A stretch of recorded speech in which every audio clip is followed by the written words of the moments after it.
Surf Excel presents দীপ্ত ডিবক্সে আপনাদের সবাইকে welcome করছি আমি ইন্দ্রাণী নিশি। দর্শক, বিশ্বকাপে আজ ছিল বড় জয়, নাটকীয় প্রত্যাবর্তন, বিশ্বকাপের 1000তম ম্যাচ, ইতিহাসের অংশ হয়ে যাওয়া কিছু মুহূর্ত আর ছোট দলগুলোর অবিশ্বাস্য লড়াই। নেদারল্যান্ডসের 5 গোলের দাপট, জার্মানির শেষ মুহূর্তের জয়, কুরাসাওয়ের ঐতিহাসিক ড্র আর জাপানের বড় জয়ে তিউনিসিয়ার বিদায়, সব মিলিয়ে জমে উঠেছে আমাদের ফুটবল বিশ্বকাপ। আজকের ডিবক্সে থাকছে এই ম্যাচগুলোর বিশ্লেষণ, আজকের Surf Excel, moment of the day, fan of the day এবং সামনে থাকা 4টি মোস্ট ইম্পর্টেন্ট ম্যাচের প্রিভিউ। দর্শক, আজকে আমার সাথে রয়েছেন ক্রীড়া বিশ্লেষক ডাক্তার আনোয়ার ইকবাল মিতু এবং লেখক ও কথা সাহিত্যিক আনিসুল হক। দুজনকেই ওয়েলকাম করছি। দুজনে খুবই প্রিয় মানুষ, কেমন আছেন? খুবই ভালো আছি। নতুন সার্ফ এক্সেল এক্সপার্ট হোয়াইট, যার হোয়াইটেনিং বুস্টার্স কঠিন দাগ দূর করে আর সাদা কাপড়কে করে 5 শেড পর্যন্ত সাদা। আসল হোয়াইট মানে এক্সপার্ট হোয়াইট। খুবই ভালো থাকতেই হবে। আচ্ছা, ভাইয়াকে তো দেখেই বুঝতে পারছি জার্মানির সাপোর্টার, বাট আজকে আই থিঙ্ক পুরো আলোচনায় উনি দল নিরপেক্ষই থাকবেন। বাই দ্য ওয়ে, ভাইয়া আপনি কোন দলের সাপোর্টার? আমি তো সুবিধাবাদী। আচ্ছা, যে দল ভালো খেলবে সেই দল। হ্যাঁ, আমার প্রেডিকশন হচ্ছে ফ্রান্স অথবা স্পেন চ্যাম্পিয়ন হবে। আজকে আবার নেদারল্যান্ডসের খেলা দেখে বলছি একেও বাদ দিবেন না, আবার ইংল্যান্ডের খেলা দেখে বলছি এটাও তো একটা থ্রেট। তারপরে যদি আর্জেন্টিনা চ্যাম্পিয়ন হয় হাততালি দিতে হবে, কারণ এটা একটা অপূর্ব ঘটনা। তার মানে আনিস ভাই কিন্তু একেবারে সেফ সাইডে আছে। ভিতরে আসলে আমি ব্রাজিল গুপ্ত। দারুণ বললেন। ব্রায়ান ব্রবির জোড়া গোল, একদিকে গাকপোর জোড়া গোল, ডামফ্রিসের দুর্দান্ত অবদান এবং সবচেয়ে ইন্টারেস্টিং বিষয় হলো প্রথম ম্যাচে সুইডেন তিউনিসিয়াকে 5-1 গোলে হারিয়েছে এবং সেই একই দল সুইডেন আজকেই হারলো নেদারল্যান্ডসের কাছে 5-1 ব্যবধানে, হুইচ ইজ ভেরি ইন্টারেস্টিং। ভাইয়া, আপনার কাছ থেকে একটু আসতে চাই, নেদারল্যান্ডস কি এবার মানে আসলে সিরিয়াস কন্টেন্ডার বলে মনে হচ্ছে? আচ্ছা দেখেন, নেদারল্যান্ডস কিন্তু অলওয়েজ আ গুড টিম। বড় দল না হলেও তারা কিন্তু দুইটা ফাইনাল খেলে ফেলেছে এবং দুইবারই আনফরচুনেটলি রানার্স, তিনবার। তো এখন যেটা হচ্ছে দেখেন, আপনি এই নেদারল্যান্ডসই কিন্তু আবার জাপানের সাথে ড্র করলো। আপনি যত দিন যাবে আপনি দেখবেন বড় বড় দলের খেলাগুলো প্রকট হয়ে আসছে, কারণ দে অলওয়েজ মনে রাখবেন ওয়ার্ল্ড কাপে বড় দলরা কিন্তু একটু স্লো স্টার্টার থাকে, তারপরে আস্তে আস্তে তাদের খেলাগুলো বাড়ে। জার্মানি বড় দল না, প্রথম ম্যাচে 7 গোলে জিতে না। আপনার কথাতেও আপনি যখন সব দলের নাম বললেন, আপনি জার্মানির নামই বলেন নাই, আমার মনটা খুব খারাপ হয়েছে। আচ্ছা যাক, সেটা গেল।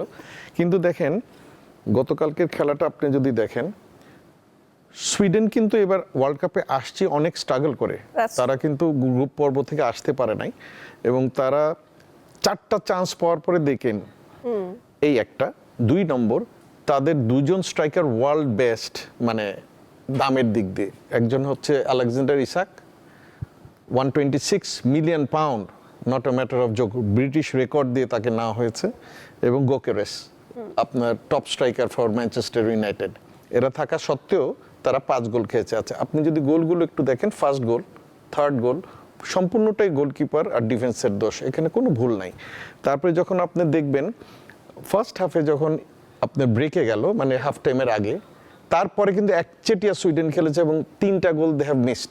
একটা হলো অন টার্গেট ছিল, গোলকিপার খুব ভালো সেভ করেছে, গোকিরেসের শট, আর 2টা তারা মিস করেছে। তো খেলাটা আপনার একতরফা আমি একবারেই বলবো না, বাট ইয়েস, হল্যান্ড কিন্তু তাদের সম্পূর্ণ অপরচুনিটিগুলো নিয়েছে। এই যে গ্যাকপোর কথা বললেন না, গ্যাকপো লিভারপুলের one of the flop winger হিসাবে এই বছর খেলেছে।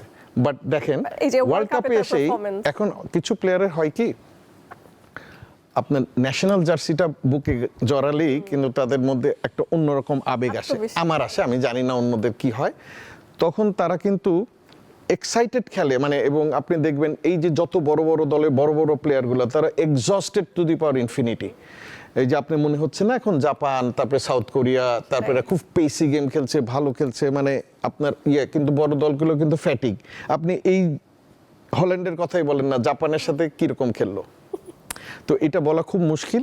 অন গিভেন ডে একটা মনে রাখতে হবে, গিভেন ডে আপনি যে কোনো টিম কিন্তু যে কোনো দলকেই ধরতে পারে, এবং ছোট দল বলতে 4-5টা ছাড়া আপনি কাউকে আপনি কাউকে আসলে তো বলার সুযোগই নাই। আচ্ছা আনিস ভাই, মানে ড্রামাটা কোথায় বেশি, আসলে ফুটবলের মাঠে নাকি লিটারেচারে?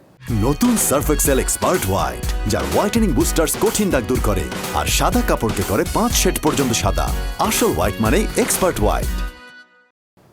লিটারেচারের নামা বেশি না ফুটবলের মাঠে বেশি? ফুটবলের মাঠে বেশি। ওকে, কারণ লিটারেচারটা হয় কি, এর তো বানানো, আর্ট মানে কিন্তু আর্টিফিশিয়াল, আপনাকে বানিয়ে তুলতেই হবে, ঠিক আছে?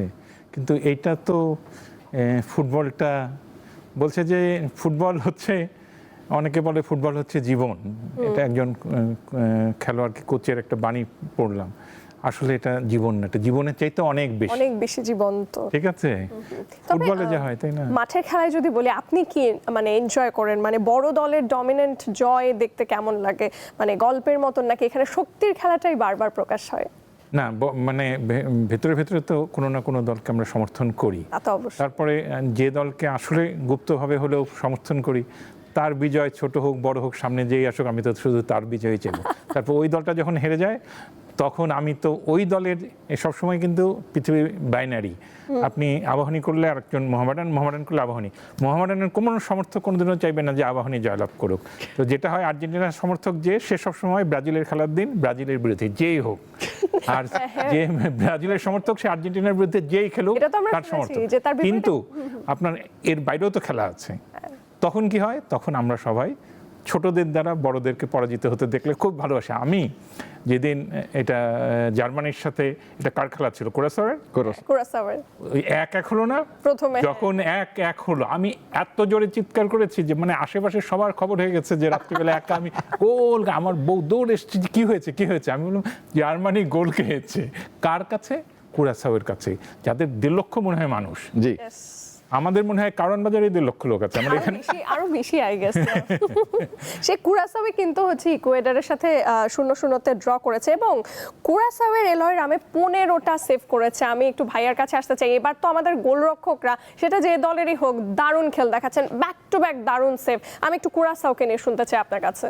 দেখেন, আসলে আমি দর্শকদের উদ্দেশ্যে বলছি, কুরাসাওকে দল হিসাবে ছোট মনে হচ্ছে, যে ভাই বললেন যে ওরা আপনার 1.5 লক্ষ মানুষ, দ্যাট ইজ ওকে, বাট ওদের মেইন স্ট্রাইকারই কিন্তু বেনফোর্ডের 1 নম্বর স্ট্রাইকার প্রিমিয়ার লিগের, এবং বাদবাকি আরও 6 জন তারা কিন্তু ডাচ লিগের বিভিন্ন বড় বড় দলে খেলে।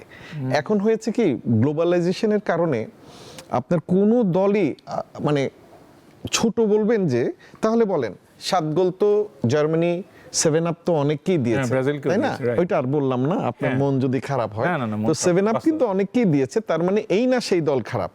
এখন কুরাসাওকে 7 গোল দিয়েছে, ব্রাজিলকেও 7 গোল দিয়েছে, তার মানে কি জার্মানি এটা করে থাকে, এটা কিন্তু সবসময় তাদেরকে ব্রুটাল দল বলা হয়, এই কারণে খুব নিষ্ঠুর দল, সেটা ঠিক আছে। হ্যাঁ, কিন্তু আবার জার্মানি একটা মানে তথ্য দিয়ে দেয়, নাহলে দর্শক বলবে এই তো জার্মান সাপোর্টার সব ওদের ফরে বলে। জার্মানিও কিন্তু হাঙ্গেরির কাছে 8-3 গোলে হেরেছিল আপনার, কিন্তু ওই বছরই কিন্তু আবার ফাইনালে হাঙ্গারিকে 3-2 হারিয়ে কাপ পায় জার্মানি, সেটা 1954 বলে দিলাম। তো এখন দেখেন, এই যে প্রতিটা দল, নট অনলি আপনার এরা, শুধু আপনি দেখেন এশিয়ান দলগুলো, কোরিয়া হেরেছে, বাট কি আন্দাজ ফাইট তারা দিল, এবং জাপান আজকে দেখেন আলজেরিয়াকে কিন্তু, টিউনিশিয়াকে বিধ্বস্ত করে দিল। তো আমার মনে হচ্ছে কি জানেন, খেলা ইন্টারেস্টিং শুরু হবে আপনার 32 রাউন্ড থেকে, মানে হ্যাঁ 32 টিমের সবই নকআউট, এবং ওইখানে ড্রয়ের কোনো, এই যে ধরেন আপনার স্পেন যে এত বড় দল নিয়ে আসছে, মানে ওয়ান অফ দ্য কন্টেন্ডার কিন্তু তারা, হ্যাঁ। আমি যদি ভাইয়ের সাথে অফ দ্য রেকর্ড কথা হচ্ছিল, আমাকে জিজ্ঞেস করছিল যে কোন দল আপনি কি ইয়ে করবেন। এখানে দেখেন, আমি সবসময় ভাগ করি 2 ভাগে, বড় দল, ভালো দল, এবং স্পেন কিন্তু ভালো দলের মধ্যে, কারণ একটা ট্রফি তারা কিন্তু পেয়েছে। আপনার ট্রফি ওয়াইজ যদি ভাগ করেন, তাহলে কিন্তু আর্জেন্টিনা, ইটালি, যে দল দেখেন 3 বছর 3টা ওয়ার্ল্ড কাপে আসতেই পারলো না, তাহলে কি তারা খুব খারাপ? না, বাট তারা খুব ভয়ঙ্কর মিস্টেক করেছে। তারা মন্টিনিগ্রোর মতো দলের কাছে লাস্ট খেলাটা হারলো নিজেদের দোষে, এবং টাইব্রেকারে তারা হেরেছে, এবং this is 3rd world cup Italy নাই। এবং এই ইটালি নাই দেখে কিন্তু আপনি মনে করবেন যে অনেক খেলার ইয়েটা কিন্তু আমাদের কাছে, যারা আমরা সারা বছর খেলা দেখি, নট অনলি ওয়ার্ল্ড কাপ, আমাদের কাছে কিন্তু খুব দুঃখ লাগে। কারণ বড় বড় দলের মধ্যে খেলাটা হলে হয় কি, আকর্ষণ সেই রকম থাকে। ওই যে ভাই যেমন চিৎকার করেছেন জোরে, এইটাই যদি দেখেন আর্জেন্টিনা যদি ব্রাজিলকে হারায়, এবার ব্রাজিল যদি আর্জেন্টিনাকে হারায়, না আমি দুইটাই বলবো, কারণ আমার কিন্তু মার খেতে হবে না, বাইরে তো আমার সাপোর্টার নাই, তো তখন যে চিৎকার, এই চিৎকার কিন্তু তখন আশেপাশেও শোনা যাবে না। তো এর জন্য বললাম যে, আর প্রতিটা ওয়ার্ল্ড কাপে কিছু ডার্ক হর্স থাকে, সেটাই যে এ কিন্তু ভালো করতে পারে, ভালো করবে, এবং প্রতিটা দলে if I am not wrong 3-4টা টিম যদি আপনি বাদ দেন, প্রতিটা টিমেই তারা আপনার ইন্টারন্যাশনাল লিগগুলোতে খেলছে এবং তাদের এক্সপেরিয়েন্স, তাদের সবকিছু কিন্তু আপনার আর একটা জিনিস যেটা সবচেয়ে মানে আমি যেটা অপছন্দ করি সেটা হচ্ছে দেখেন, এই যে বড় বড় দলের বড় বড় প্লেয়ারগুলো ফ্যাটিক থাকে। আপনি 5th জুনে আপনি চ্যাম্পিয়ন্স লিগের ফাইনাল খেললেন কেন?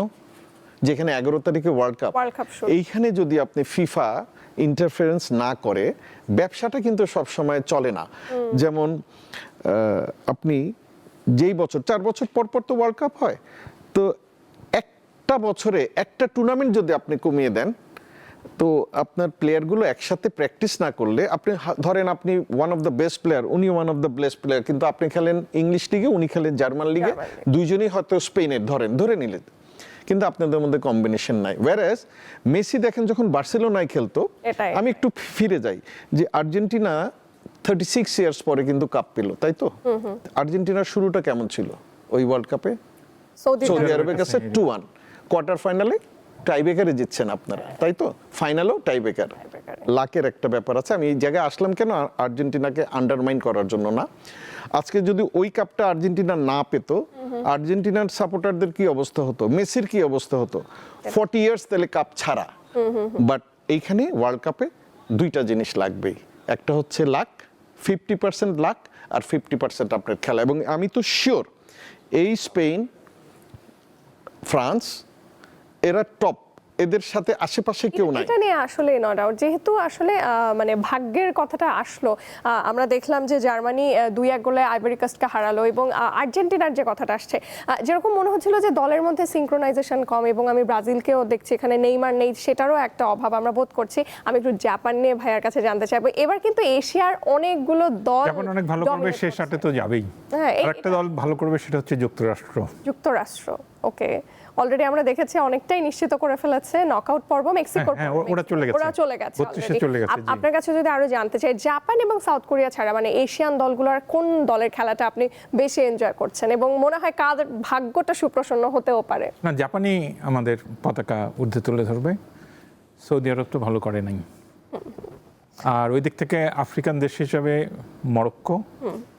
আসলে এবার কিন্তু ছোট দল আসলে খুবই সৌদি আরব তো একটাই খেলেছে, ড্র হয়েছে, তো সুতরাং খারাপও না ভালো না। হ্যাঁ, সেটা তো ড্র তো স্পেনও করেছে, ব্রাজিলও করেছে। আমি জার্মানি নিয়ে ভাইয়ার কাছে একটু আসতে চাই।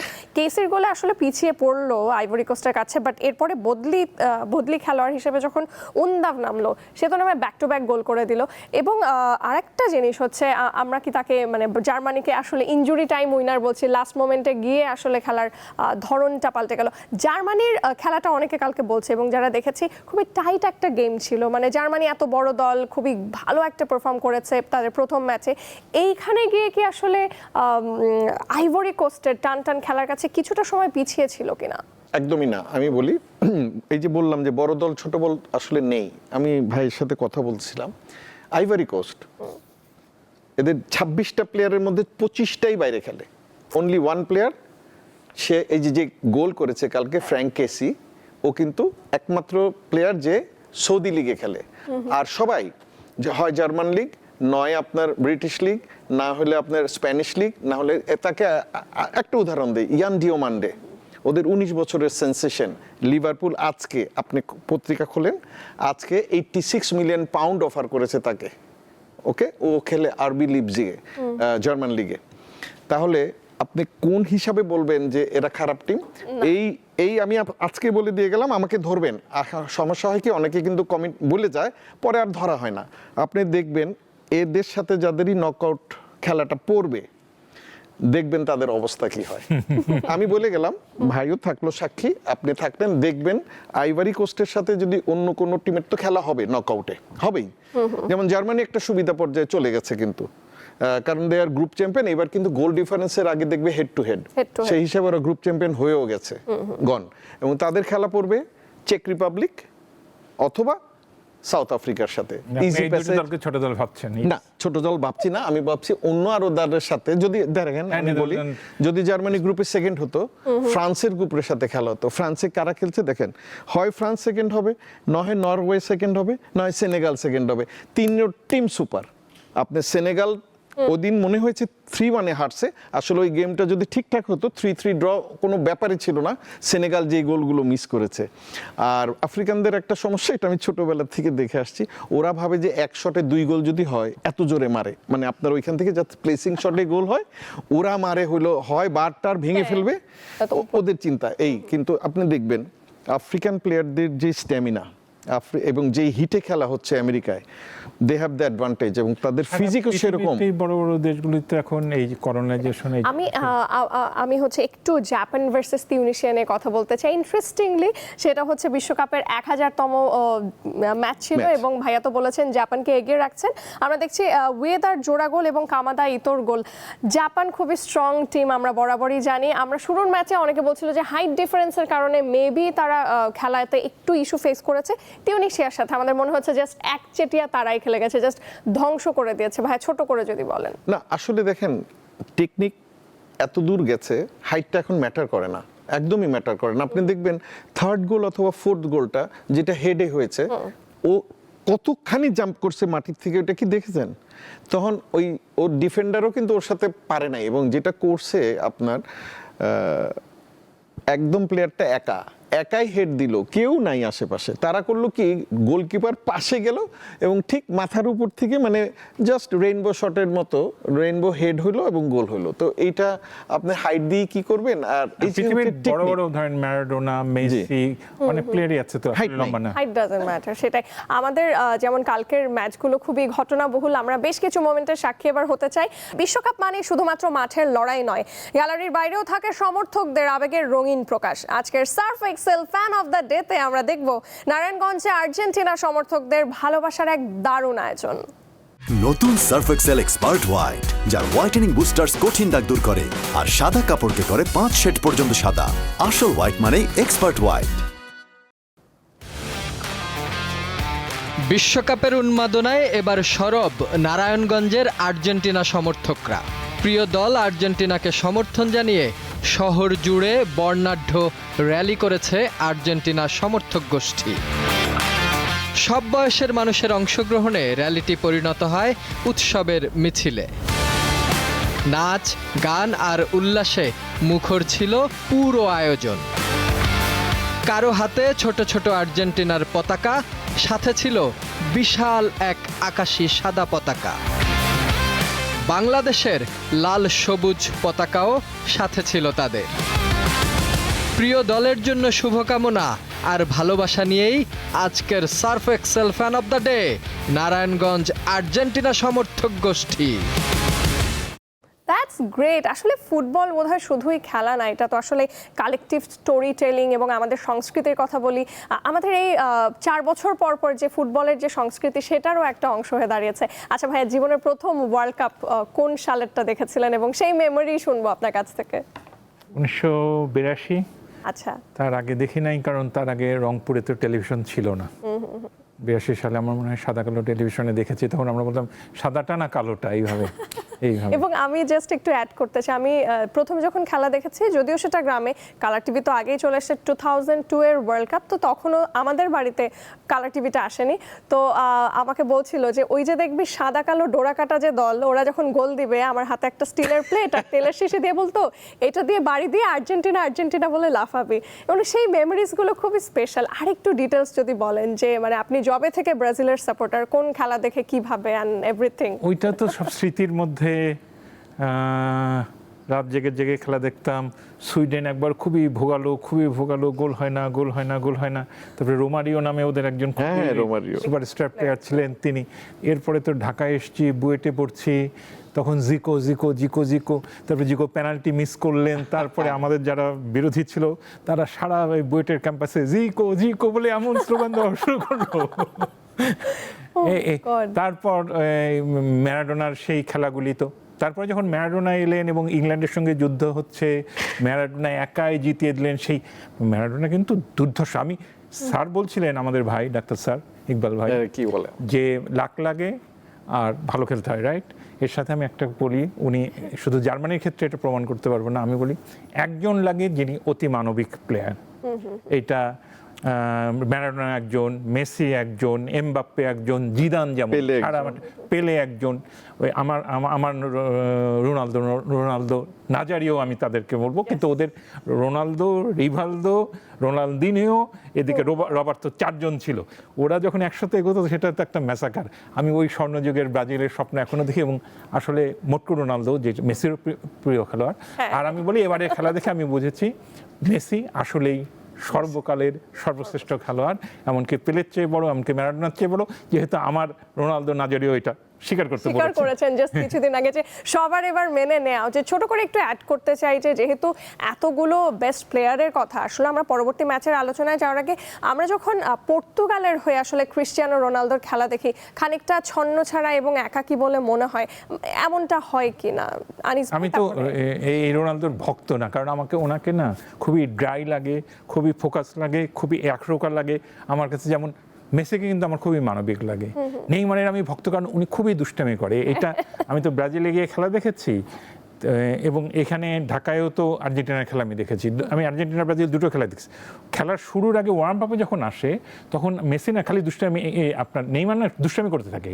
ও কিন্তু একটা প্রাণবন্ত ছেলে, এবং এটা খুবই প্রকৃতি, আল্লাহ এটা অন্যায় করছে যে সে এত ইনজুর্ড থাকছে। আমি খুবই দোয়া করি যে নেইমার ফুল ফিট হয়ে ফিরে আসুক, তাহলে এবার ব্রাজিলের খেলা জমবে, না হলে কোনো আশা নেই।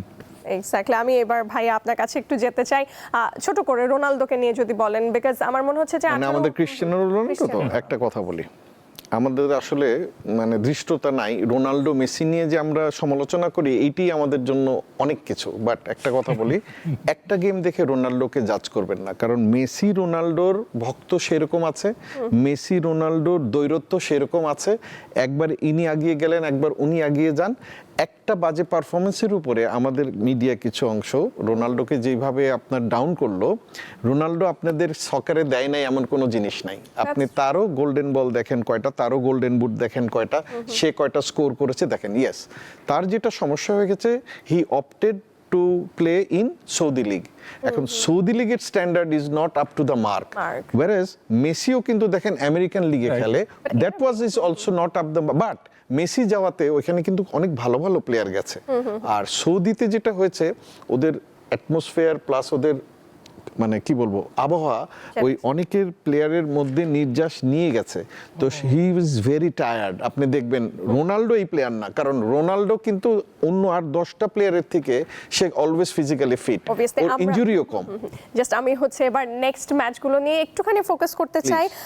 আজকে রাত 10টায় মুখোমুখি হচ্ছে স্পেন এবং সৌদি আরব। বেলজিয়াম ভার্সেস ইরানের খেলা দেখবো রাত 1টায়, উরুগুয়ে ভার্সেস কেপ ভার্দে ভোর 4টায়, এবং নিউজিল্যান্ড এবং মিশর সকাল 7টায়। স্পেশালি একটু আলাপ করতে চাই বেলজিয়াম এবং ইরানের খেলাটা নিয়ে।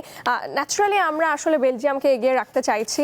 ইরানও আসলে সাহসের একটা ব্যাপার দেখাচ্ছে, আসলে এত মেন্টাল প্রেশার নিয়ে খেলা। আমি যদি একটু প্রেডিকশন জানতে চাই ভাইয়া, কি দেখেন, আমি মনে প্রাণে চাই ইরান জিতুক, মনে প্রাণে চাই, বাট এটা খুব টাফ হবে, কারণ আমি চাই ইউএস আর ইরানের খেলাটা হোক এট এনি জায়গায় হোক। এটা কারণ কি এত অবিচার করা হয়েছে একটা টিমের সাথে। দেখেন, যুদ্ধ বাদ দিলাম, আমরা পলিটিক্সে না যাই, একটা দলকে আপনি আমেরিকায় খেলাচ্ছেন, রাখছেন মেক্সিকোতে, এবং খেলার ঠিক 2 ঘন্টার মাথায় আপনার চলে যেতে হবে, আবার 1 ঘন্টা আগে আসতে দিবেন। মানে হোয়াট ইজ দিস? মানে এটা তো কোনো স্পোর্টসের কেস। তাহলে ওদের খেলাটা আপনি মেক্সিকোতেই রাখতেন, বা এই যে ধরেন 26টা লোক কি আমেরিকা দখল করে ফেলবে, মানে জিনিসটা কি আমি বুঝি নাই। পৃথিবীটা ন্যায্যতা ভিত্তিক নয়, এটা আবারও যুক্তরাষ্ট্র এবং এই পাগল প্রেসিডেন্ট প্রমাণ করলো আর কি। আমরা প্রতিবাদ করি আমরা। বাট যুক্তরাষ্ট্র যদিও খুব ভালো খেলছে আমরা দেখতে পাচ্ছি। আর ইরান কি মনে হয়, ছোট্ট করে যদি আপনার কাছে চাই ভাইয়া? হ্যাঁ, স্যারের মতো আমাকে বলতে হয় যে আমরা মনে প্রাণে চাই ইরান ভালো করুক, কিন্তু বেলজিয়াম বেটার টিম বলে আমার ধারণা। এবং স্পেন, আজকে খেলা দেখাবে হচ্ছে স্পেন, আজকে রাতে স্পেনের গোল বন্যা বয়ে যাবে। ওকে, ভাইয়া তো বললেন যে গোল বন্যা হবে, ভাইয়ার প্রেডিকশন কি বলে এক কথায়? Spain versus Saudi Arabia. আচ্ছা বলি, ওই যে আপনি একটু আগে ভাইকে প্রশ্ন করছিলেন যে কোরিয়া আর জাপান বাদে কারা স্ট্রং এর মধ্যে ইরান একটা, সৌদি আরবিয়া একটা। তো সুতরাং আমরা ভাবছি অনেক কিছু, খেলার মাঠে আর এক কিছু, বাট যেহেতু স্পেন ইজ ব্রিঙ্ক অফ মানে আপনার মানে ওরা তো ফার্স্ট খেলা ড্র করেছে, এই খেলা তাদের আটকানো খুব মুশকিল হবে। It will go for Spain, but Iran Belgium আমার একটু ডাউট আছে, okay because they will play from here, other will play from here. তো সুতরাং দুইটার ফাইটে কে জিতে দেখি। খুবই এক্সাইটেড আমরা সেটা হ্যাঁ, ইরান দেখতে গোল দিলে চাই। আমরা আবার চিৎকার করবো। অবশ্যই অবশ্যই, এবং এটা বোধহয় সবাই চিৎকার করবে এই জায়গা থেকে। Thank you so much. আমাদের সময়ের কাছে আমরা আটকানো, এই জন্য আজকের আয়োজন শেষ করতে হচ্ছে, বাট আশা রাখছি নেক্সট কোনো দিন আবারও আমরা একসাথে হব, দেবো আড্ডা এবং খেলা নিয়ে জম্পেশ আলোচনা হবে। খুব ভালো থাকবেন। জি, থ্যাংক ইউ। প্রিয় দর্শক, বিশ্বকাপের গল্প প্রত্যেকটা দিনই নিচ্ছে নতুন এক মোড়। আজকেও ছিল বড় জয়, নাটকীয় প্রত্যাবর্তন, ছোট দলের বড় অর্জন এবং ইতিহাস গড়া বেশ কিছু মুহূর্ত।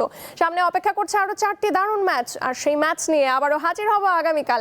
আজকের মতন বিদায় নিচ্ছি আমি ইন্দ্রাণী নিশি, সাথে ছিলেন ডাক্তার আনোয়ার ইকবাল মিতুল এবং আনিসুল হক। দেখছিলেন সার্ফ এক্সেল প্রেজেন্টস দীপ্ত ডি বক্স। দর্শক, শুভ সন্ধ্যা।